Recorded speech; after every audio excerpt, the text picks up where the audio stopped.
All right, wonderful people. Welcome back to this wonderful channel where I'll bring you back-to-back updates and information as to the what. In case you have not joined our social media, and what are you waiting for? Kindly go ahead and subscribe, like, comment, share, and also remember to on your notification button so that whenever our news drop, you go be the first one to collect them. Let's go down to the news proper. As to the what?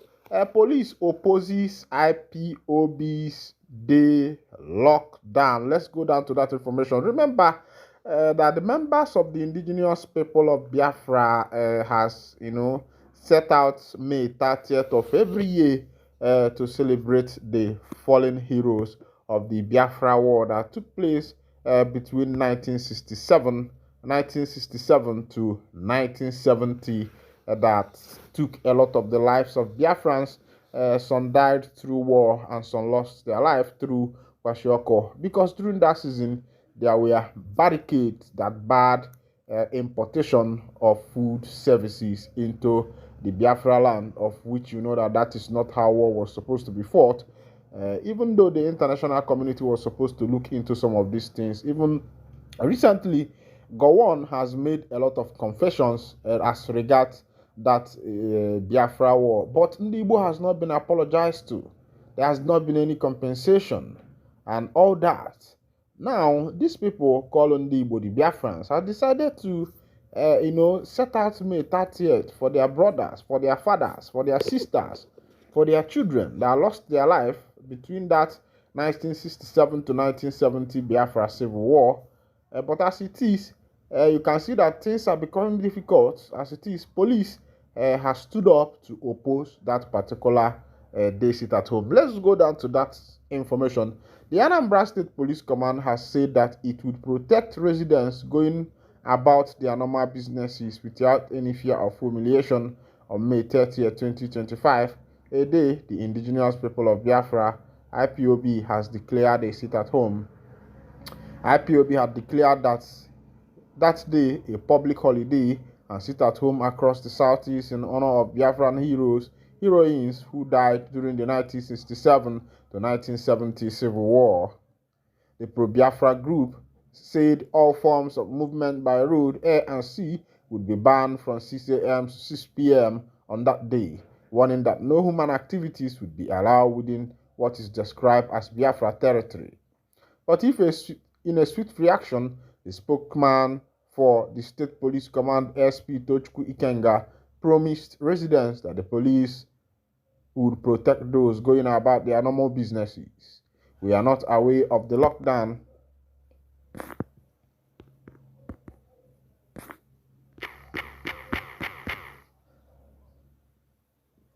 We are not aware of the lockdown, but the residents are assured of adequate security and are encouraged to go about their lawful businesses without entertaining any fear. The police will not force people to come out from their homes, but we will provide adequate security for anyone who comes out to carry out his lawful activity on the said day, Ikenga said.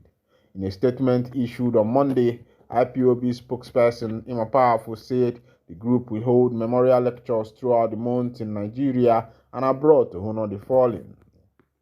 He stated that all IPOB members abroad are expected to organize demonstration and obtain legal permit to protest the continued detention of IPOB leader Mazi Nnamdi Kanu.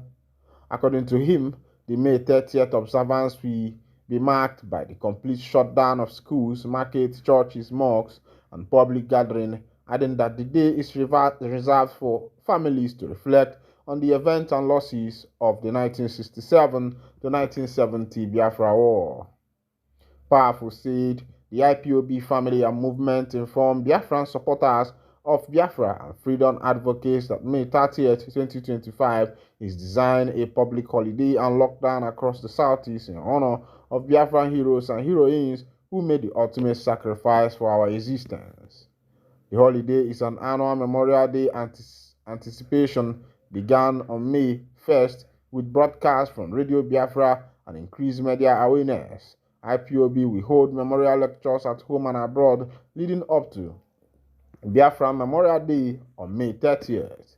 Biafrans living in Biafraland must observe a total lockdown to pay tribute to those who died during the Civil War while fighting for Biafran independence. We urge all Biafrans and supporters of freedom to comply with this directive.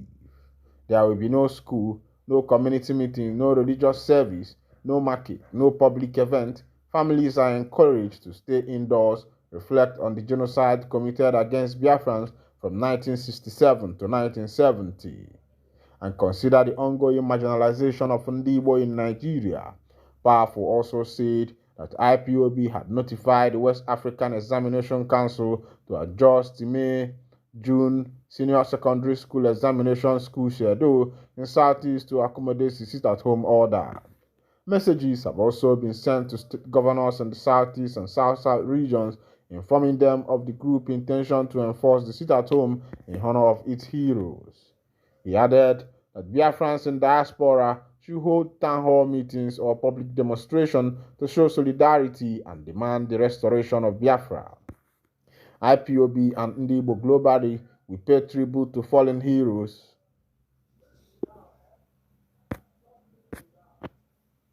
We pay tribute to fallen heroes,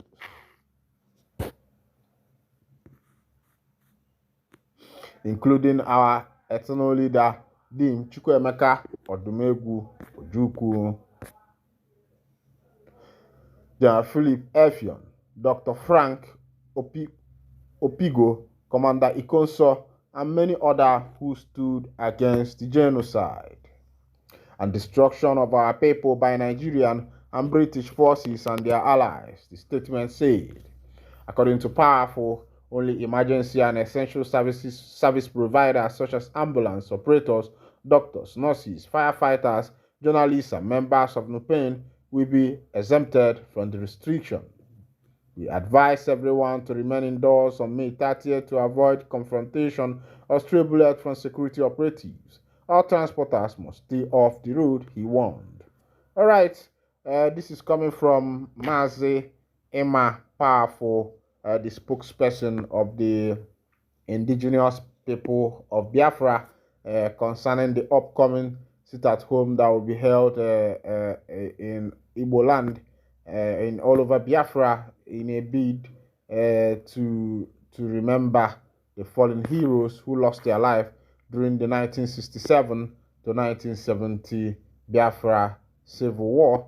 All right, let's look at what Ohaneze Ndigbo is saying. According to Ohaneze Ndigbo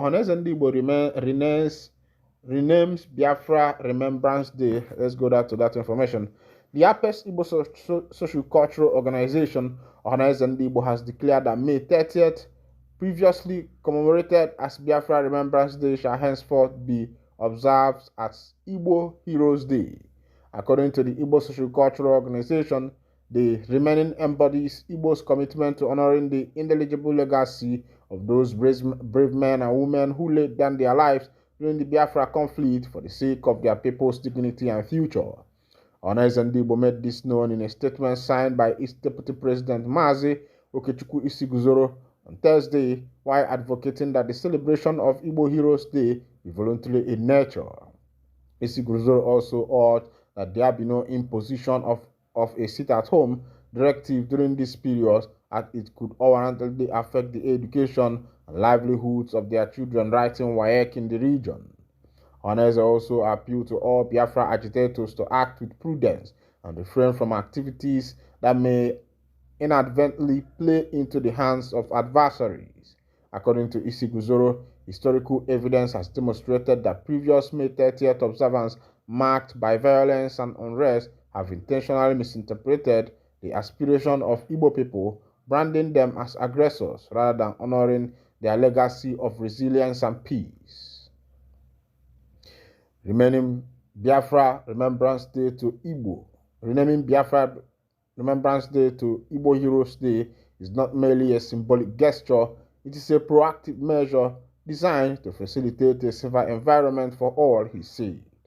The statement read, in a historical reaffirmation of our collective identity and in honor of the sacrifice made by our forebearers, the Apex Igbo Social Cultural Organization, Ohaneze Ndigbo, unequivocally declared that May 30th, previous commemorated as Biafra Remembrance Day, shall henceforth be observed as Igbo Heroes Day. While we embrace this significant occasion, they commemorates our heroes, it is imperative that we exercise circumspection and responsibility concerning the current academic commitment facing our youth. The ongoing West African Examination Council assessment, which spanned from April 28th to June 20th, necessitates a consensuous approach. Therefore, Ohanes and Igbo advocate that the celebration of Igbo Heroes Day be voluntary in nature, providing every member of our community, especially students, the freedom to engage in academic pursuit without hindrances. We recognize and assert the legitimate rights of the Igbo people to celebrate our national heroes. Indeed, it's our moral duty to remember their sacrifice. However, this change allows us to address any suspicious scrutiny from the federal government while simultaneously engaging Southeast political leaders from one place to the other. We now have the Biafra Republic government in exile. We now have the indigenous people of Biafra, and we also have the USB, the United States of Biafra. And these factions are being run by different set of people. Everybody was under the IPOB before the extraordinary rendition of Mazi Nnamdi Kanu from Kenya to Nigeria, which brought about Mazi Nnamdi Kanu's second in command, Simon Ekpa, who created the Biafra Republic government in exile, of which other nations that seceded from their main nation had undergone. There are a lot of nations like that, which we have the examples of them, which were under Republic government in exile before they had their independence. And when Mazi Simon Ekpa saw such example and saw how it yielded results, he decided to follow suit on that particular example, of which around last year, November last year, they were gearing up to declare the independence of Biafra, of which after that they would enter into the United States of Biafra. And after that, before that convention that was supposed to, usher in the United States of Biafra, Simon Ekpa was arrested also in Finland, of which he is still in detention in Finland. If you check it from that November till date, it is up to 7 months that Ekpa was arrested in Finland, of which the Finland government said that he's undergoing interrogation, of which that interrogation we are yet to know, what the result of the interrogation as the case may be. Now, after that, through the office of the ADPM, Ngozi Orabueze, who declared the United States of Biafra, and a lot of people, some people like Sonny Akparawa, Ogenkere, and Vam has kicked against that particular USB, still letting the people know that they are still under the United, who kicked against that particular faction. And Akparawa and the rest of them maintain that they are supposed to still remain under the umbrella of the Biafra Republic government in exile, and they believe that should be the original whatever that should be followed according to them. But as it is now, the IPOB members, in their own wisdom, have also declared a sit at home, which they call 30-day sit at home.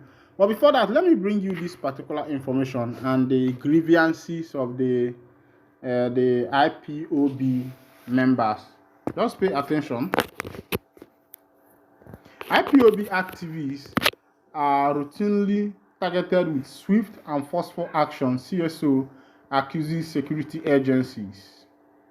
Civil society organizations, CSOs, across the southeast region of Nigeria have accused security agencies of operating with a bias, alleging that while indigenous people of Biafra activists are routinely targeted with swift and forceful action, armed herdsmen responsible for violent attack on communities are ignored.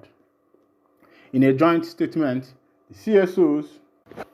So you have that big lamentation coming up from the indigenous people of Biafra, and that's very true because you see these herdsmen, they do their operation and go scot-free. Nobody disturbs them.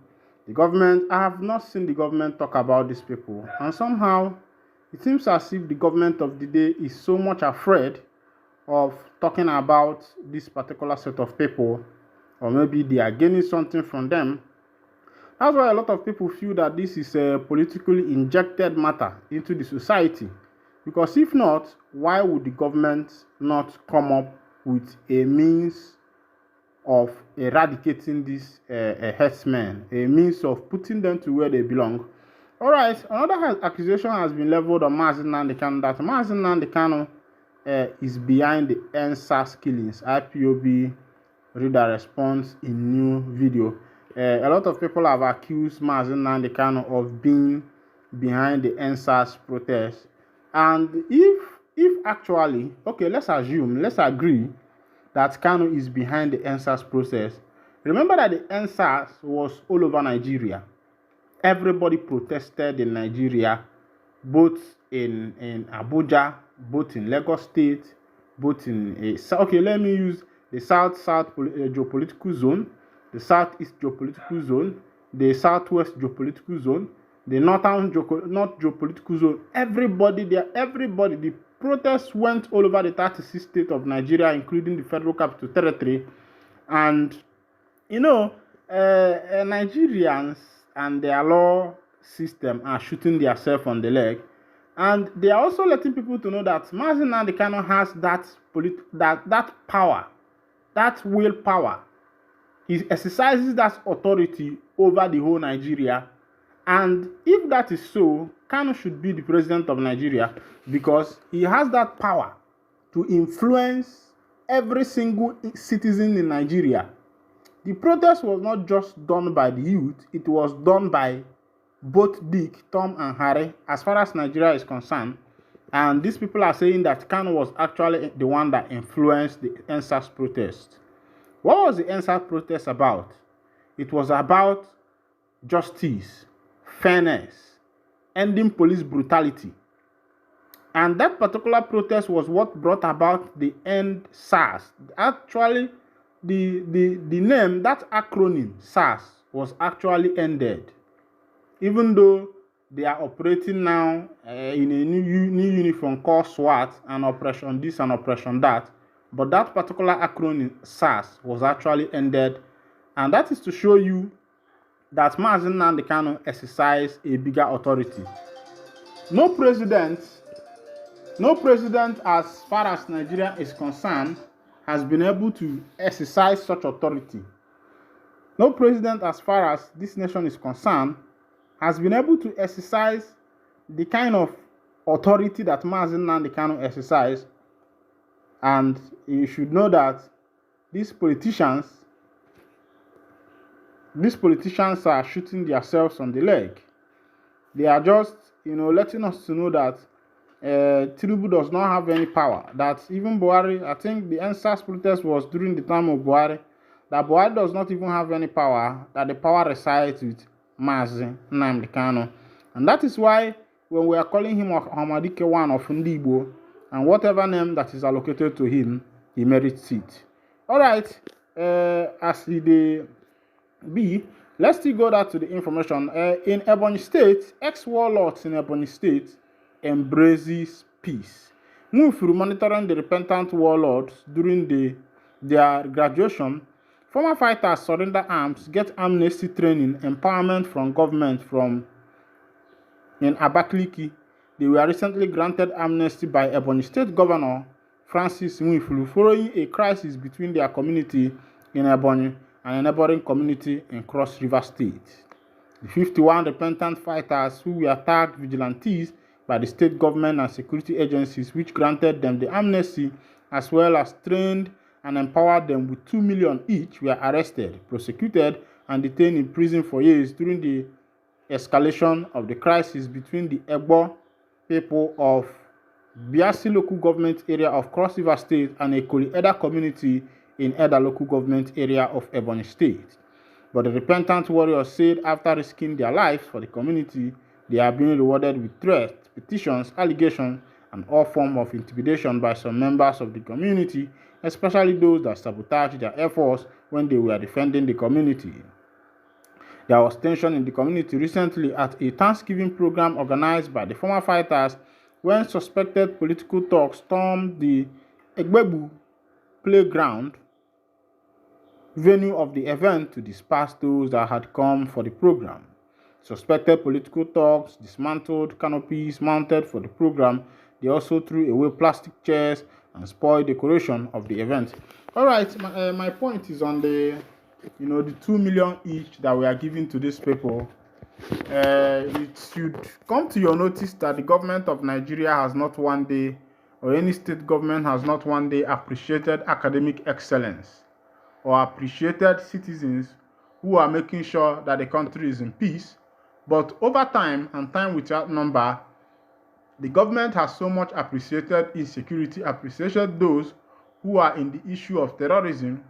The federal government have done it time without number by declaring amnesty for the BH boys,